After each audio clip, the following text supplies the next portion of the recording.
Hello students, video शुरू करने से पहले प्लीज चैनल को लाइक, शेयर और सब्सक्राइब जरूर करें।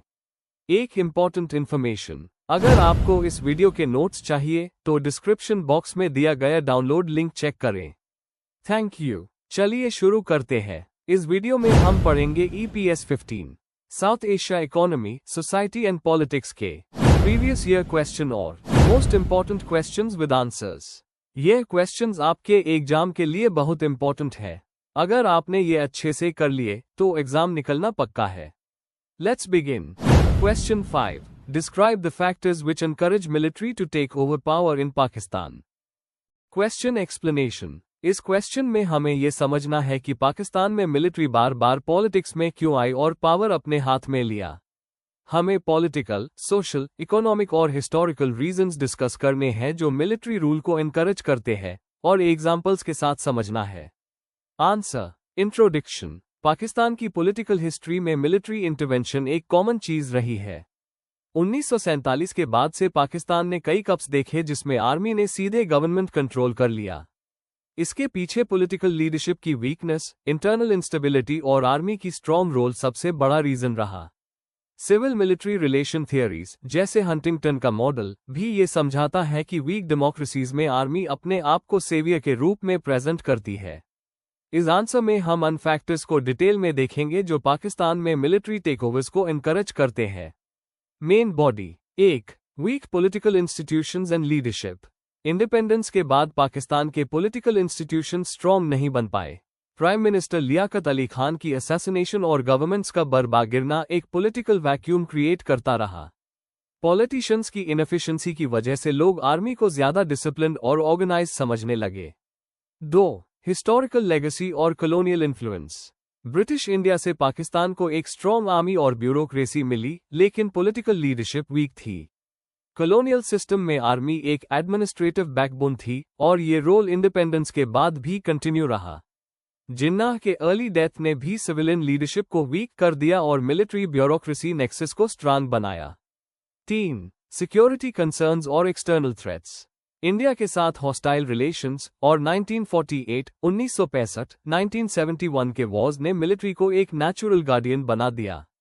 आर्मी ने हमेशा इंडिया थ्रेट का यूज करके अपनी पॉलिटिकल इंटरवेंशन जस्टिफाई की।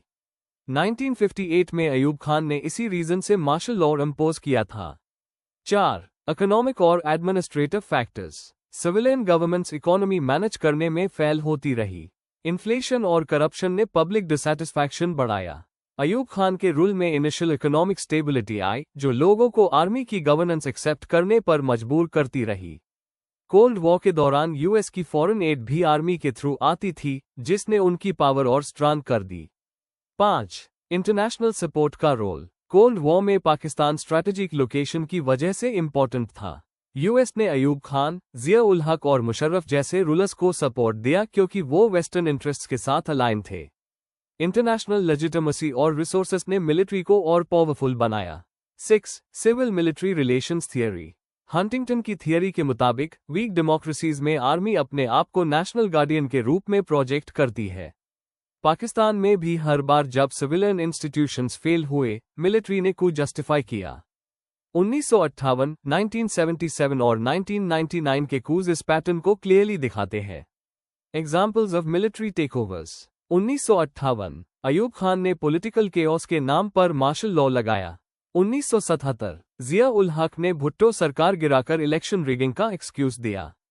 1999, परवेज मुशर्रफ ने नवाज शरीफ को टॉपल किया कारगिल कॉन्फ्लिक्ट और गवर्नेंस फेलियर्स के बाद।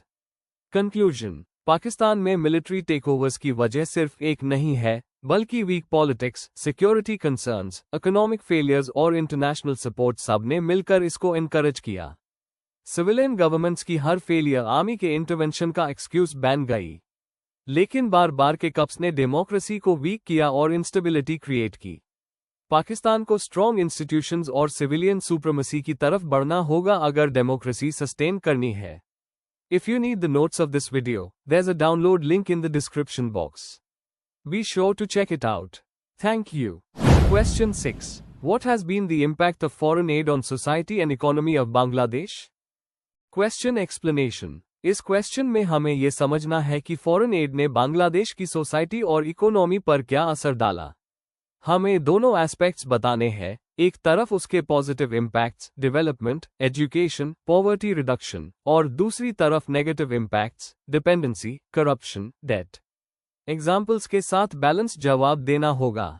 आंसर। इंट्रोडक्शन। फॉरेन एड का मतलब है जब इंटरनेशनल एजेंसीज, कंट्रीज या एनजीओ किसी डेवलपिंग नेशन को पैसा, टेक्नोलॉजी या रिलीफ के रूप में मदद देते हैं। 1971 के इंडिपेंडेंस के बाद से बांग्लादेश हमेशा से एड का एक मेजर रेसिपिएंट रहा है, क्योंकि वहां पॉवर्टी, नेचुरल डिजास्टर्स और डेवलपमेंट चैलेंजेस ज्यादा थे। इस एड ने बांग्लादेश के इकोनॉमी और सोसाइटी दोनों को शेप किया है, लेकिन इसका मिसयूज और डिपेंडेंसी भी समस्या बन गई। इस आंसर में हम इसके पॉजिटिव और नेगेटिव दोनों इम्पैक्ट्स को डिस्कस करेंगे।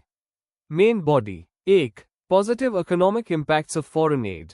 Infrastructure development. एड की वजह से बांग्लादेश में रोड्स, ब्रिजेस और इलेक्ट्रिसिटी प्रोजेक्ट्स बनाए गए। जमुना मल्टीपर्पज ब्रिज इसका एक एग्जाम्पल है, जिससे ट्रेड और कनेक्टिविटी बढ़ी। एग्रीकल्चर और इंडस्ट्री सपोर्ट। शुरुआत में एड मेनली एग्रीकल्चर और फूड इंपोर्ट्स पर गई, जिससे फैमन कंडीशन हैंडल हुई। बाद में टेक्सटाइल्स इंडस्ट्री को भी सपोर्ट मिला, जो अब बांग्लादेश की बैकबोन है। ग्रोथ और इन्वेस्टमेंट। एड ने जीडीपी ग्रोथ में कंट्रीब्यूशन दिया, इन्वेस्टमेंट गैप को कवर किया और हेल्थ, एजुकेशन, एनर्जी जैसी सेक्टर्स को फंड किया। 2. Positive social impacts of foreign add. Poverty reduction और ह्यूमन डेवलपमेंट। यूनिसेफ, यूएनडीपी और एनजीओ की मदद से हेल्थ और एजुकेशन प्रोग्राम्स चले, जिससे पॉवर्टी और मोर्टेलिटी रेट्स कम हुए। मैटरनल और चाइल्ड हेल्थ में बांग्लादेश ने अच्छी प्रोग्रेस दिखाए। एनजीओएस का रोल। ब्रैक और ग्रामीण बैंक जैसे एनजीओएस को फॉरेन डोनर्स ने सपोर्ट दिया, जिससे माइक्रो फाइनेंस और वीमेन एम्पावरमेंट बढ़ा। Disaster relief. फ्लड्स और साइक्लोन्स के बाद इमरजेंसी एड ने लाइफ सेव किया और कम्युनिटीज को रीबिल्ड करने में हेल्प किया। 3. Negative economic impacts of foreign add. Dependency syndrome. ज्यादा एड लेने की वजह से बांग्लादेश काफी हद तक एक्सटर्नल डोनर्स पर डिपेंडेंट हो गया और डोमेस्टिक रिसोर्सेज वीक रहे। Debt problem. ग्रांट्स के साथ कंसेशनल लोन्स ने एक्सटर्नल डेट को बढ़ाया, जो लॉन्ग टर्म रीपेमेंट बर्डन बन गया। Policy distortion. डोनर्स ने कभी कभी अपने रिफॉर्म्स जैसे लिबरलाइजेशन और प्राइवेटाइजेशन इम्पोज किए, जो हर टाइम बांग्लादेश के सोशियो इकोनॉमिक नीड्स के साथ मैच नहीं करते थे। 4. Negative social impacts of foreign add. Corruption और इनइक्वालिटी। ब्यूरोक्रेटिक करप्शन और मिसमैनेजमेंट की वजह से एड का एक हिस्सा आम लोगों तक नहीं पहुंचता, बल्कि एलीट्स के पास चला जाता है। पॉलिटिकल और कल्चरल इन्फ्लुएंस। ज्यादा डोनर इन्फ्लुएंस की वजह से कभी कभी पॉलिसी मेकिंग पर बांग्लादेश की सॉवरेंटी वीक हो जाती है। Sustainability issue. Aid funded projects तभी तक चलती हैं जब तक फंड्स आते हैं। एड खत्म होते हाई प्रोजेक्ट्स कोलैप्स हो जाते हैं।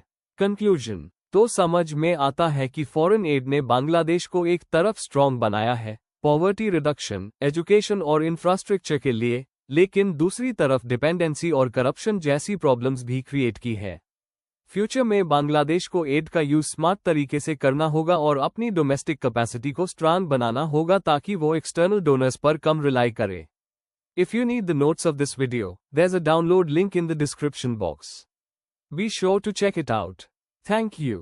Question 7. Examine the nature and important features of the Maldives society.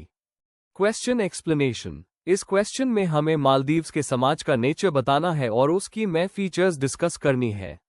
हमें history, culture, religion, language, economy और मॉडर्न इश्यूज पर ध्यान देना है। आंसर। इंट्रोडक्शन। मालदीव्स एक छोटा आइलैंड नेशन है जो इंडियन ओशन में स्थित है। इसके समाज पर जियोग्राफी, रिलीजन और ट्रेडिशन का गहरा असर है। 12वीं सेंचुरी में इस्लाम के आने के बाद से ये सोसाइटी इस्लामिक वैल्यूज के साथ डेवलप हुई। साउथ एशिया और अरब ट्रेडर्स के कॉन्टैक्ट्स ने इसके कल्चर को यूनिक बनाया। इस आंसर में हम मालदीव्स के रिलीजन, कल्चर, फैमिली लाइफ और मॉडर्न चैलेंजेस पर बात करेंगे। Main body. 1. Historical and cultural background. Maldives पुराने समय से इंडियन ओशन ट्रेड रूट्स का हिस्सा रहा है, जहां अरब्स और साउथ एशियन कल्चर्स का इन्फ्लुएंस दिखता है। 12वीं सेंचुरी में इस्लाम एक्सेप्ट करने के बाद रिलीजन सोसाइटी का मेन बेस बन गया।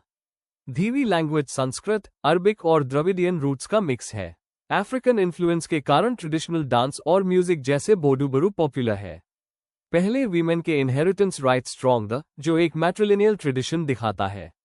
2. Religion and social norms. Islam official religion है और हर मालदीवियन को मुस्लिम होना जरूरी है।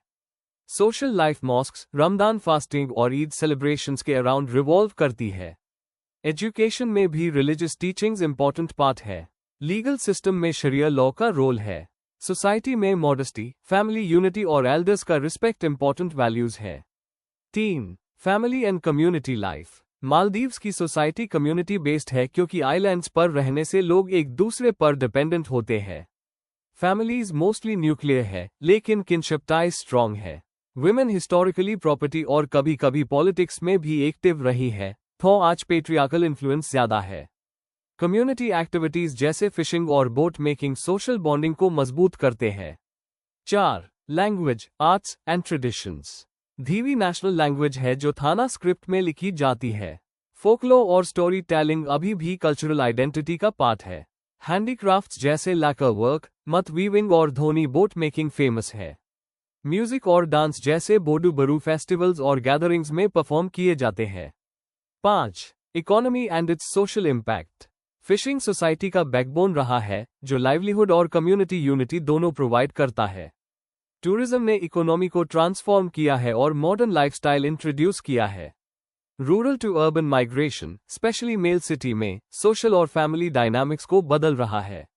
6. Contemporary issues and challenges. Education और हेल्थ केयर की फैसिलिटीज इंप्रूव हुई है, लेकिन अनएम्प्लॉयमेंट और youth drug addiction problems create कर रहे हैं।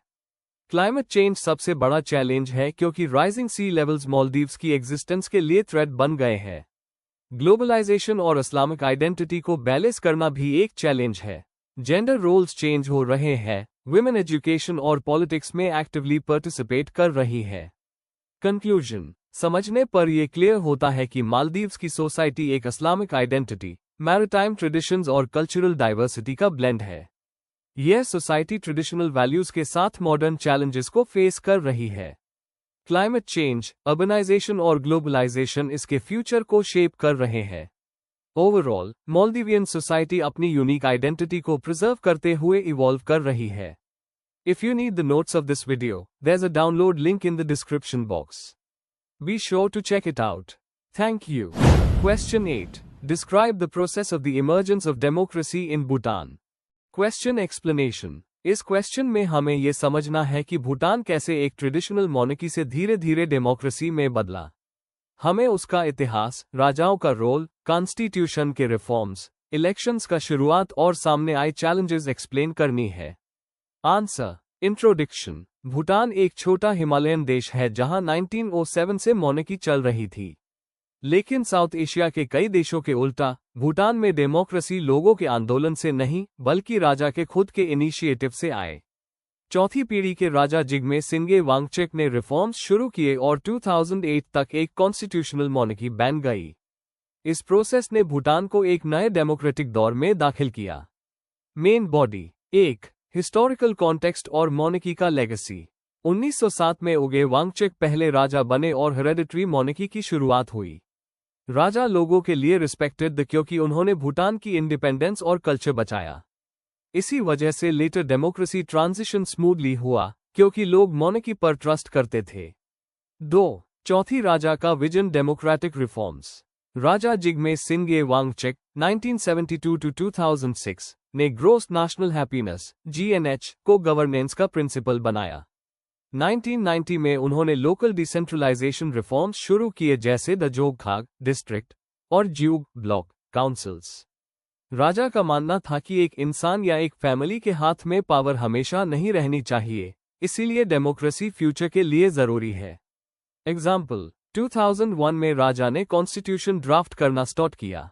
3. कॉन्स्टिट्यूशन और इंस्टीट्यूशनल चेंजेस। 2005 में कॉन्स्टिट्यूशन का ड्राफ्ट बना और लोगों को फीडबैक के लिए दिया गया। 2008 का कॉन्स्टिट्यूशन लाया गया जिसमें लेजिस्लेचर, एग्जीक्यूटिव और जुडिशरी की अलग अलग पावर्स, बाइकैमरल पार्लियामेंट बनाई गई, नेशनल काउंसिल और नेशनल असेंबली। मोनार्की को एक सिंबॉलिक और एडवाइजरी रोल तक लिमिटेड किया गया। 2006 में राजा ने वॉलंटरीली अपना पोजीशन छोड़ दिया और अपने बेटे किंगजिग में खेसर नामग्येल वांगचुक को गद्दी दी। 4. इलेक्शंस और फर्स्ट गवर्नमेंट। 2008 में पहली बार डेमोक्रेटिक इलेक्शंस हुए और ड्रग फुनसम शोपा DPT जीती। यह ट्रांजिशन पीसफुल था और भूटान का डेमोक्रेटिक मॉडल सक्सेसफुल दिखाया। बाद के इलेक्शंस 2013, 2018, 2023 ने डेमोक्रेसी को और मजबूत बनाया। भूटान की डेमोक्रेसी काफी यूनिक है क्योंकि ये बुद्धिस्ट वैल्यूज, मोनेकी और GNH फिलॉसफी पर बेस्ड है। 5. चैलेंजेस और अपॉर्चुनिटीज। चैलेंजेस: लोगों का limited political experience, Nepali origin Bhutanese Lhotshampas के साथ एथनिक टेंशंस, पॉलिटिकल पोलराइजेशन का रिस्क। अपॉर्चुनिटीज: मोनेकी का सपोर्ट डेमोक्रेसी को बैलेंस करता है। GNH फिलॉसफी से डेवलपमेंट और ट्रेडिशन दोनों को बैलेंस किया गया। ग्रेजुअल रिफॉर्म्स की वजह से वायलेंट अपराइजिंग्स नहीं हुए। कंक्लूजन: भूटान की डेमोक्रेसी का प्रोसेस साउथ एशिया के लिए एक यूनिक एग्जाम्पल है। यहाँ डेमोक्रेसी राजा ने अपने लोगों को गिफ्ट की, जिसमें कॉन्स्टिट्यूशन, इलेक्शंस और रिफॉर्म्स ने नए इंस्टीट्यूशंस बनाए। आज भूटान का डेमोक्रेटिक मॉडल मोनेकी और ट्रेडिशन के साथ हार्मनी में चल रहा है, जो उसकी स्टेबिलिटी का मेन रीजन है। Before we end, please like, share and subscribe the channel for more such study materials and one important information अगर आपको नोट्स चाहिए, तो डिस्क्रिप्शन बॉक्स में डाउनलोड लिंक दिया हुआ है। जरूर चेक करें। Thank you.